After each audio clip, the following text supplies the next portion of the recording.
ಗ್ರಂಥಾಂತರಂಗದಲ್ಲಿ doctor KS. Narayanachar ಇವರು ಬರೆದ ಮಹಾಭಾರತ ರೋಚಕ ಕಥಾಮಾಲಿಕೆ 1 ಶ್ರೀ ಮಹಾಭಾರತ ಪಾತ್ರ ಪ್ರಪಂಚ ಹೊಸ ಸೇರ್ಪಡೆಗಳೊಂದಿಗೆ. ಅಧ್ಯಾಯ 15 ಶಲ್ಯನ ಪಾತ್ರದ ಪರಿಚಯ. ಮಹಾಭಾರತದ ಮಾಮಾಶ್ರೀಗಳಲ್ಲಿ ಶಲ್ಯನೂ ಒಬ್ಬನೇ. ಭಾರತದ ವಾಯುವ್ಯ ಗಡಿ ಪ್ರಾಂತಗಳಲ್ಲಿ ಒಂದಾದ ಮದ್ರ ದೇಶಾಧಿಪತಿ ಇವನು. ಒಂದು ಇಡೀ ಅಕ್ಷೋಹಿಣಿ ಸೇನೆ ಇವನಲ್ಲಿತ್ತು. ಶಕುನಿಗೆ ಯಾವುದೂ ಇದ್ದಂತೆ ಕಾಣಲಿಲ್ಲ. ಈ ಸೈನ್ಯದೊಡನೆ ಸ್ವಂತ ಸೋದರ ಅಳಿಯಂದಿರಾದ ಪಾಂಡವರಿಗೆ ಇವನು ಸಹಾಯಕ್ಕೆ ನಿಲ್ಲಬೇಕಾದದ್ದು ಇವನ ಧರ್ಮವಾಗಿತ್ತು. ಮಾದ್ರಿ ದೇವಿಯ ಸ್ವಂತ ಸೋದರನಾಗಿ, ನಕುಲ ಸಹದೇವರಿಗೆ ಸ್ವಂತ ಸೋದರ ಮಾವನಾಗಿ, ಪಾಂಡವರಿಗೆ ಹಾಗೆ ಸಂಬಂಧಿಯಾದ ಇವನು ಜವಾಬ್ದಾರಿಯಿಂದ ನಡೆದುಕೊಳ್ಳಲಿಲ್ಲ. ಶಕುನಿಯಂತೆ ಇವನು ಕಿತಾಪತಿ ರಾಜಕಾರಣಕ್ಕೆ ಕೈ ಹಾಕಲಿಲ್ಲವೆಂಬುದು ನಿಜವಾದರೂ ಪಾಂಡವರ ಯಾವ ಕಷ್ಟಕ್ಕೂ ಒದಗಲಿಲ್ಲ ಎಂಬುದೂ ನಿಜ. ಅವನ ದೇಶದವರು ಆರ್ಯ ಮಾರ್ಗದಲ್ಲೇ ಹೀನರಾದವರೆಂದು ಕರ್ಣ ಹೇಳುತ್ತಾನೆ. ಶಲ್ಯ ಸಮಯ ಸಾಧಕನಾಗಿದ್ದ. ಪಾಂಡವರ ಸಹಾಯಕ್ಕೆಂದೇ ದೊಡ್ಡ ಸೈನ್ಯದೊಡನೆ ಬರುತ್ತಿದ್ದವನನ್ನು ಮರುಳು ಮಾಡಿ ಆತಿಥ್ಯದಿಂದ ಒಲಿಸಿಕೊಂಡು ದುರ್ಯೋಧನ ತನ್ನತ್ತ ಸೆಳೆದುಕೊಂಡನೆಂದು ಮಹಾಭಾರತ ಹೇಳುತ್ತದೆ. ನಿಜ, ಪಾಂಡವರತ್ತ ಬರುವವನೇ ಆಗಿದ್ದರೆ ದುರ್ಯೋಧನನ ಸೇವೆಗೆ ತೃಪ್ತನಾಗಿ ಏನು ಬೇಕೋ ಕೇಳು ಕೊಡುತ್ತೇನೆ ಎಂದು ಮರುಳಾಗಿ ವರಕೊಟ್ಟು ಸಿಕ್ಕಿಕೊಂಡನೇಕೆ ಎಂಬ ಪ್ರಶ್ನೆಗೆ ಮಹಾಭಾರತ ಉತ್ತರಿಸುವುದಿಲ್ಲ. ಯುದ್ಧಕ್ಕೆಂದೇ ಸನ್ನದ್ಧನಾಗಿ ಬರುತ್ತಿದ್ದವನಿಗೆ ಒಳಗೊಳಗೆ ಬೇರೆ ಉದ್ದೇಶವಿಲ್ಲದೇ ಇರುತ್ತದೆಯೇ? ಸ್ವಂತ ದೃಢ ನಿಶ್ಚಯವಿಲ್ಲದೆ ಅವನ ನಿಷ್ಠೆ ದಿಢೀರನೇ ಬದಲಾದುದಕ್ಕೆ ಸಮಂಜಸ ಕಾರಣ ಹೇಳಬೇಕಾಗುತ್ತದೆ. ಅದು ಸುಲಭವಾಗಿ ಮಹಾಭಾರತದಲ್ಲಿ ದೊರೆಯುವುದಿಲ್ಲ. ಅವನ ವಿಶ್ಲೇಷಣೆಯನ್ನು ಶ್ರೀ ಅರವಿಂದರು ಬಹು ಸೊಗಸಾಗಿ ಮಾಡಿದ್ದಾರೆ. ವ್ಯಾಸ ಮತ್ತು ವಾಲ್ಮೀಕಿ ಎಂಬ ಆಂಗ್ಲ ಗ್ರಂಥದಲ್ಲಿ ಪುಟ 78. ಮದ್ರರು ತೊರೆದು ದುರ್ಯೋಧನನತ್ತ ನಿಂತುದಕ್ಕೆ ಜರಾಸಂಧನ ಶಿಶುಪಾಲನ ಮಕ್ಕಳು ತಂದೆಯವರ ವಧೆಯ ಸೇಡನ್ನೂ ಮರೆತು ಪಾಂಡವರತ್ತದಲ್ಲೇ ನಿಂತುದಕ್ಕೆ ಬೇರೆಯೇ ಕಾರಣವಿರಬೇಕು. ಅಂದಿನ ರಾಜನ್ಯರಲ್ಲಿ 3 ವಿಧವಿತ್ತು. 1. ಸ್ವತಂತ್ರರಾಗ ಬಯಸುವವರು.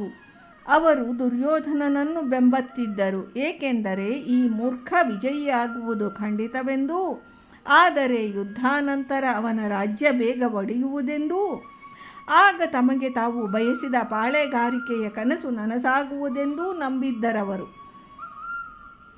ಶಲ್ಯ ಈ ಪೈಕಿ ಅಗ್ರಗಣ್ಯನಿದ್ದ. ಅದಕ್ಕೆಂದೇ ವರ ಕೊಟ್ಟ ನಾಟಕವಾಡಿ ಲೆಕ್ಕ ತಪ್ಪಿ ನಾಶವಾದ. ಎರಡನೆಯದು ಕುರುಶಕ್ತಿಯನ್ನೆದುರಿಸಿ ಅವರನ್ನು ಭೇದಿಸಿ ಸ್ವತಂತ್ರರಾಗ ಬಯಸಿದ್ದವರು ಎರಡನೆಯ ಬಗೆ. ಇವರ ಲೆಕ್ಕವೂ ಅದೇ ಇತ್ತು. ಸದ್ಯಕ್ಕೆ ಧರ್ಮನತ್ತ ನಿಂತರೂ ಸಾಯುವವರು ಪಾಂಡವರೇ ಆಗಿ ಮುಂದಿನ ಕೌರವ ರಾಜ್ಯ ಒಡೆಯುವ ಲೆಕ್ಕದಲ್ಲಿ ಈಗಿನಿಂದಲೇ ಅವರನ್ನೆದುರಿಸಲು ಸಿದ್ಧರಿದ್ದವರವರು. ಜರಾಸಂಧನ ಮಗ, ಶಿಶುಪಾಲನ ಮಗ ಮುಂತಾದವರು ಈ ಪೈಕಿ ಸೇರಿದ್ದವರು.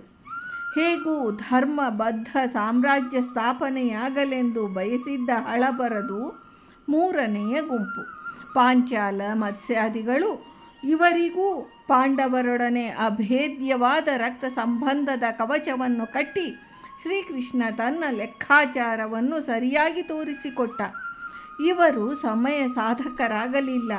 ಮದ್ರರಂತೆ ಪಶ್ಚಿಮದ ದಕ್ಷಿಣದ ಅರಸೊತ್ತಿಗೆಗಳೂ ಬಂದು ದುರ್ಯೋಧನನನ್ನೇ ಪ್ರೋತ್ಸಾಹಿಸಿ ಸೇರಿಕೊಂಡವು. ಇವರೆಲ್ಲರ ಲೆಕ್ಕ ತಪ್ಪೇ ಆಯಿತು. ಒಂದು ರಾಜಕೀಯ ಪಕ್ಷ ಹೋಳಾಗಿ ಹಳಬರ ಧ್ರುವೀಕರಣ ಅನಿವಾರ್ಯವಾದಾಗಲೂ ಈ ಬಗೆಯ ವಿವಿಧೋದ್ದೇಶಗಳ ರಾಜಕೀಯವನ್ನೇ ಕಾಣುತ್ತೇವೆ, ಕಂಡೂ ಇದ್ದೇವೆ.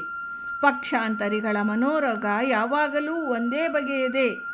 ದುರ್ಯೋಧನ ದುಷ್ಟನೆಂದು ತಿಳಿದು 11 ಅಕ್ಷೋಹಿಣಿ ಸೈನ್ಯದ ಮುಖಂಡರು ಅತ್ತ ಸೇರಿದ್ದು ಆಶ್ಚರ್ಯವೆನಿಸಿದರೂ ಪಕ್ಷಾಂತರಿಗಳ ಚಲ್ಲಾಟದಲ್ಲಿ ಇದೇ ಸಂಭವವಿತ್ತು. ಇದೇ ಅರಸರು ಧರ್ಮಜನಿಗೆ ರಾಜಸೂಯದಲ್ಲಿ ಕಪ್ಪವನ್ನೂ ಕೊಟ್ಟಿದ್ದರು.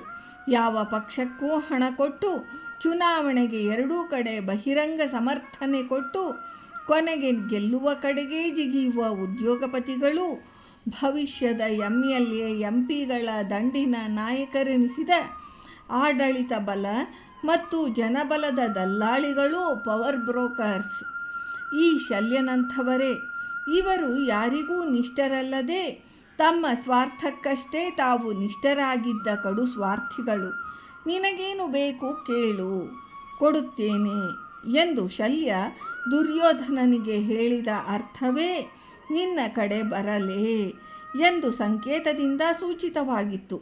ದುರ್ಯೋಧನ ಒಪ್ಪಿಕೊಂಡ, ವರ ಕೊಟ್ಟ. ಈ ನಾಟಕವನ್ನು ಶಲ್ಯ ತನ್ನ ಕೆಟ್ಟು ಹೋದ ಚಾರಿತ್ರ್ಯವನ್ನು ಮುಚ್ಚಲು ಉಪಯೋಗಿಸಿಕೊಂಡ. ಶ್ರೀಕೃಷ್ಣನಿಗೆ ಈ ಮರ್ಮ ತಿಳಿಯದೇ ಹೋಗಲಿಲ್ಲ.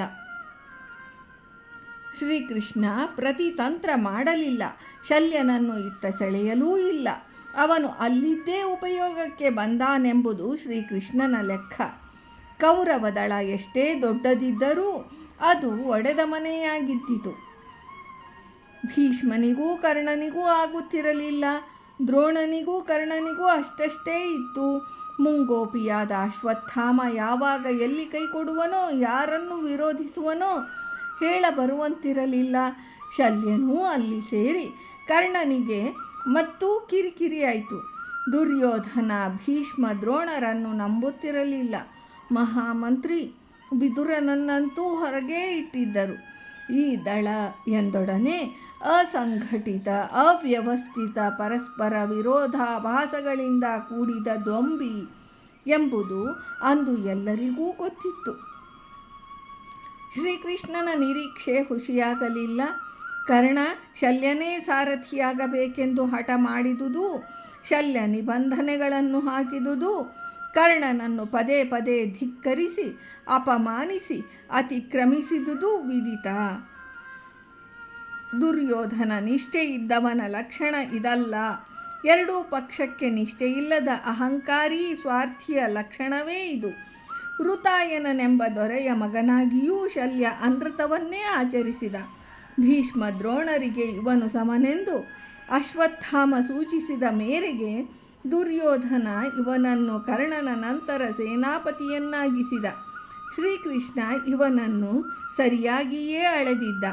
ದ್ರೋಣ ಭೀಷ್ಮರೆಂಬ ಸಮುದ್ರವನ್ನೂ ದಾಟಿ, ಕರ್ಣನೆಂಬ ಪಾತಾಳಗಂಗೆಯನ್ನೂ ದಾಟಿ, ಈಗ ಶಲ್ಯನೆಂಬ ಕೊಳಕು ತಂಗು ನೀರಿನಲ್ಲಿ ಬಿದ್ದು ಸಾಯಬೇಡ. ನಿನಗೆ ತಪೋವೀರ್ಯ ಉಂಟು, ಮಾಮ ಎಂಬ ದಯ ತೋರಬೇಡ. ಇವನನ್ನು ಮುಗಿಸು, ಇವನಿಗೆ ನಿನ್ನ ಕೈಯಲ್ಲೇ ಮರಣ ಎಂದು ಧರ್ಮರಾಜನಿಗೆ ಶ್ರೀಕೃಷ್ಣ ಹೇಳಿದ. ಶಲ್ಯ ಪರ್ವದ 7:49 ಶ್ಲೋಕ. ಧರ್ಮರಾಜನಿಗೆ ಶ್ರೀವಕೃಪೆಯಿಂದ ಒಂದು ಶಕ್ತಿ ದೊರಕಿತ್ತು.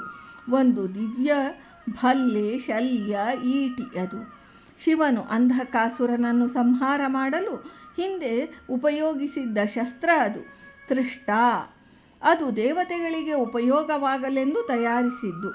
ರಾವಣನ ಅಷ್ಟಗಂಠಾ ಶಕ್ತಿಯಂತೆ ಚಿನ್ನದ ದಂಡದಿಂದ, ಗಂಟೆಗಳ ಗಣಗಣ ನಾದದಿಂದ, ಮುಸುಡಿಯಲ್ಲಿ ರಕ್ತ ಉಗುಳುವ ಕಣ್ಣುಗಳಿಂದ ಶೋಭಿಸಿ ಭಯಂಕರವಾಗಿದ್ದ ಶಲ್ಯ ಅದು. ತನ್ನ ಹೃದಯಕ್ಕೆ, ಬಾಂಧವ್ಯಕ್ಕೆ ಶಲ್ಯಪ್ರಾಯನಾಗಿದ್ದ ಶಲ್ಯನನ್ನು ಧರ್ಮಸುತ ಈ ಶಿವ ಕೊಟ್ಟ ಶಲ್ಯದಿಂದ ವಧಿಸುತ್ತಾನೆ. ಅಲ್ಲಿಗೆ ದುರ್ಯೋಧನನ ಬಲ ಪೂರ್ಣ ನಾಶವಾಯಿತು. ಅಕ್ಷೋಹಿಣಿ ನಾಯಕನನ್ನು ಕೊಂದ ಧರ್ಮಪುತ್ರ ವೀರ್ಯನಾದ. ಶಲ್ಯ ಸಾಧಿಸಿದ್ದೇನು? ಧರ್ಮದ್ರೋಹಿ, ಮಾನವದ್ರೋಹಿ ರಾಜಕಾರಣಿಗಳು ಯಾವಾಗಲೂ ಏನು ಸಂಪಾದಿಸುತ್ತಾರೋ ಅದನ್ನೇ, ಕೆಟ್ಟ ಹೆಸರನ್ನು ಮಾತ್ರ. ದುರ್ಯೋಧನ ತಂತ್ರವೂ ಶಲ್ಯನ ತಂತ್ರವೂ ವ್ಯರ್ಥವಾದವು. ಶಲ್ಯನ ವಿದ್ಯೆ ಅಪಾರ. ಅಶ್ವಹೃದಯವನ್ನು ಬಲ್ಲ ಬಾಹುವೀರ್ಯದಲ್ಲೂ ಗದಹ ಯುದ್ಧದಲ್ಲೂ ಬಲರಾಮ ಸಮ ಅವನು. ಶಲ್ಯಭೂತಸ್ತು ಶತ್ರುಣಾಂ ಎಂಬಂತೆ ಶತ್ರು ಹೃದಯಕ್ಕೆ ಸದಾ ಶಲ್ಯನಾಗಿದ್ದವನು. ಆದರೆ ದುರ್ಯೋಧನನಿಗೆ ಜಯ ತೆರಬೇಕೆಂಬಲ್ಲಿ ಅವನಿಗೆ ಶ್ರದ್ಧೆಯೇ ಇರಲಿಲ್ಲ. ಕರ್ಣನಿಗೆ ಸಾರಥ್ಯ ಮಾಡಿದ್ದು ಶ್ರೀಕೃಷ್ಣನಿಗಿಂತ ನೀನು ದೊಡ್ಡವನು ಎಂಬ ದುರ್ಯೋಧನನ ಹೊಗಳಿಕೆಗೆ ಮರುಳಾಗಿ, ಅದೂ ನಿಬಂಧನೆಗಳೊಂದಿಗೆ. ಇತ್ತ ಕರ್ಣನೂ ಉದ್ಧಾರವಾಗಲಿಲ್ಲ, ಅತ್ತ ದುರ್ಯೋಧನನಿಗೂ ಉಪಕಾರವಾಗಲಿಲ್ಲ, ಕೊನೆಗೆ ಶಲ್ಯನಿಗೂ ಪ್ರಯೋಜನವಾಗಲಿಲ್ಲ. ಇದರ ಪಾಠ ಇಷ್ಟೇ: ಸ್ವಾರ್ಥದ ರಾಜಕಾರಣಿಗಳಿಗೆ ಎಷ್ಟೇ ಒಲವಿದ್ದರೂ ಅವರಿಂದ ಯಾರಿಗೂ ತಮಗೆ ಸುಖವಿಲ್ಲ ಎಂದು.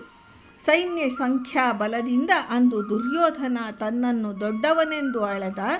ಇಂದು ಶಾಸಕರ ಸಂಖ್ಯಾಬಲದಿಂದ ರಾಜಕಾರಣಿಗಳ ಬಲವನ್ನು ಅಳೆಯುವುದಿದೆ. ಧರ್ಮ ಬಲ ಕೆಟ್ಟರೆ ಯಾವುದೂ ಬಲವಲ್ಲ ಎಂಬ ವ್ಯಾಸವಾಣಿಯ ಹಿನ್ನೆಲೆಯಲ್ಲಿ ಶಲ್ಯನಂತೆ ಮಣ್ಣು ಮುಕ್ಕಿದವರು ಎಷ್ಟು ಜನರೋ. ಶಲ್ಯನ ಪಾತ್ರದ ಪರಿಚಯವನ್ನು ಇಲ್ಲಿಗೆ ಮುಕ್ತಾಯ ಮಾಡೋಣ. ಇಂದಿನ ಭಾಗವನ್ನು ವೃಂದಾವನ ವಿಹಾರಿ ಶ್ರೀಕೃಷ್ಣನಿಗೆ ಸಮರ್ಪಣಾ ಮಾಡ್ತೀನಿ. ಶ್ರೀಕೃಷ್ಣಾರ್ಪಣಮಸ್ತು.